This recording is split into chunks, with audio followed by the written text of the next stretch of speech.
அஸ்ஸலாமு அலைக்கும். இன்றைக்கி நம்ம ஹபீஸ் கிச்சனில் 2 விதமான போண்டா ரெசிபி பார்க்க போகிறோம். ஒன்று பன்னீர் போண்டா, இன்னொன்று வாழைப்பழம் வச்சு செய்யக்கூடிய வாழைப்பழ போண்டா, இனிப்பு போண்டா. வாங்க ஃபஸ்ட்டு பன்னீர் போண்டா எப்படி பண்ணுறதுங்கிறத பார்க்கலாம். 2 பெரிய வெங்காயத்தை நீல வாக்கில் பொடியாக கட் பண்ணி கையை வச்சு நல்லா இப்படி உறுதியாக ஆக்கி வச்சுருக்கேன். இப்போ இதில் 150 கிராம் பன்னீர் துருவி வச்சுருக்கேன், அதை சேர்த்துடலாம்.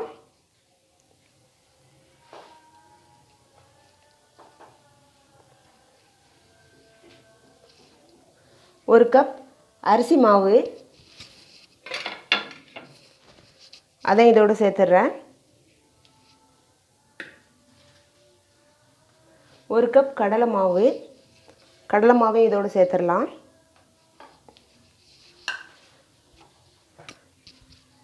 ஒரு மிளகாயை பொடியாக கட் பண்ணியிருக்கேன், அதையும் சேர்த்துடுறேன்.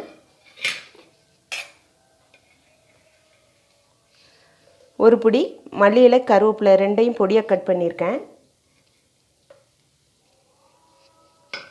ஒரு ஸ்பூன் வத்தல் பவுடர் சேர்த்துக்கிறேன்.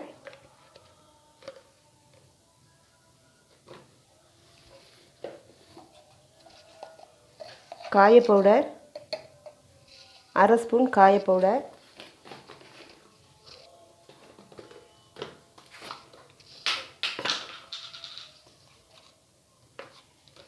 கொஞ்சமாக சோடா உப்பு சேர்த்துக்கிறேன். அரை ஸ்பூன் மஞ்சள் பவுடர், தேவைக்கேற்ப உப்பு சேர்த்துக்கிறேன். உப்பு சேர்த்து நல்லா எல்லாத்தையும் மிக்ஸ் பண்ணிடலாம்.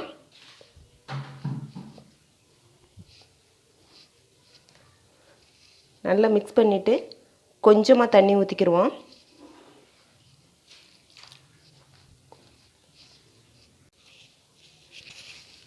இந்த மாதிரி மாவை பிசைஞ்சு எடுத்துக்கிறணும். நான் எடுத்த அளவுக்கு 150 ml தண்ணி கரெக்டாக இருந்துச்சு. இப்படி பிடிச்சி பார்க்கும்போது ரொம்ப தண்ணி இல்லாமல் நல்லா கட்டி இல்லாமல் கரெக்டான பதமாக இருக்கணும். வாங்க இப்போ ஸ்டவ் ஆன் பண்ணி போண்டா போட ஆரம்பிச்சிடலாம். ஸ்டவ் ஆன் பண்ணிக்கிறேன்.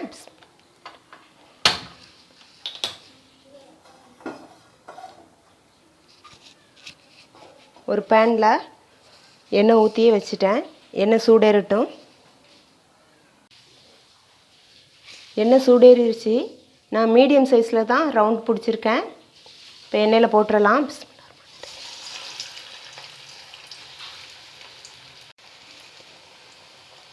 எல்லா உருண்டையும் போட்டாச்சு. ஒரு 2 நிமிஷம் கழித்து பெரட்டி விட்டுறலாம். 2 நிமிஷம் ஆயிடுச்சு. ஒரு பக்கம் பொரிஞ்சிருக்கும். பெரட்டி விட்டுறலாம். ஸ்டவ்வை மீடியம் ஃப்ளேம்லேயே வச்சுட்டேன்.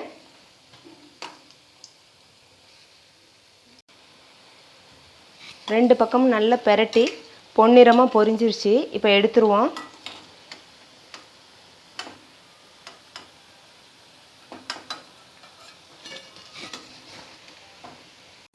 மீதமுள்ள மாவையும் இதே மாதிரியே போண்டா போட்டு எடுத்துடலாம்.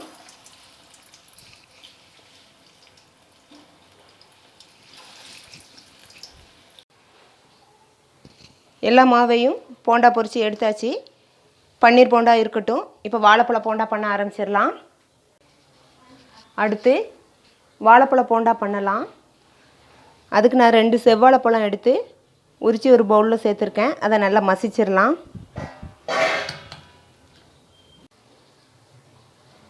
பழத்தை நல்லா மசிச்சாச்சு. செவ்வாழைப்பழம் நல்லா இனிப்பாக தான் இருக்கும். இருந்தாலும் 2 ஸ்பூனுக்கு நாட்டு சர்க்கரை சேர்த்துக்கிறேன். 2 ஸ்பூன் நாட்டு சர்க்கரை சேர்த்துருக்கேன். கொஞ்சமாக சோடா உப்பு சேர்த்துருக்கேன். இதை நல்லா மசிச்சிடலாம்.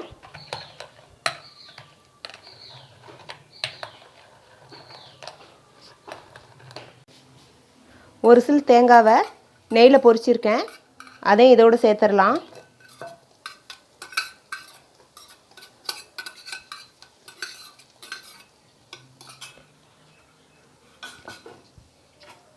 எடுத்து வச்ச மைதா மாவு சேர்த்துருவோம்.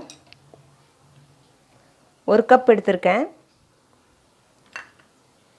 4 ஸ்பூன் ரவை எடுத்திருக்கேன், அதையும் இதோடு சேர்த்துடலாம். 1 சிட்டிகை உப்பு சேர்த்துக்கிறேன். உப்பு சேர்த்து நல்லா மிக்ஸ் பண்ணிடுவோம். தண்ணி எதுவுமே சேர்க்க வேண்டாம், அப்படி தேவைப்பட்டால் லைட்டாக தொளிச்சா போதும். எல்லாம் சேர்த்து நல்லா மிக்ஸ் பண்ணியாச்சு. ரொம்ப டைட்டாக இருக்குது, அதனால் கொஞ்சமாக தண்ணி தெளிச்சிக்கிறேன்.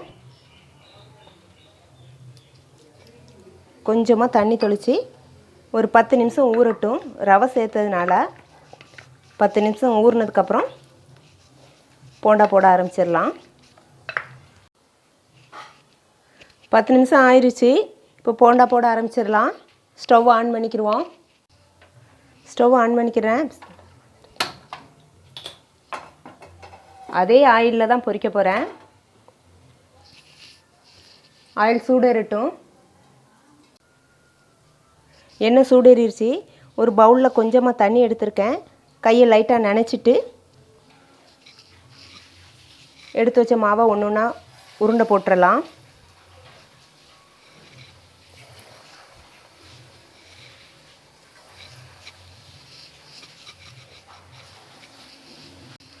ஒரு பக்கம் பொரிஞ்சிருச்சு, பெரட்டி போட்டுறேன். 2 பக்கமும் நல்லா பொரிஞ்சிருச்சு. இப்போ எடுத்துடலாம்.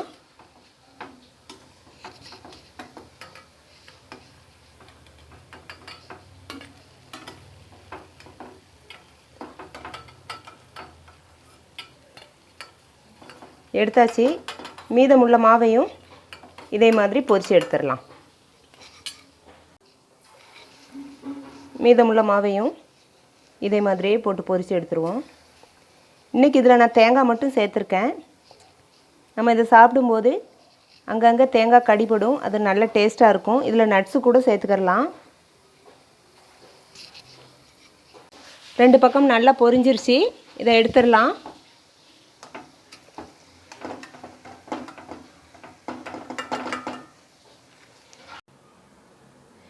பன்னீர் போண்டாவும் வாழைப்பழ இனிப்பு போண்டாவும் ரெடி ஆயிடுச்சு.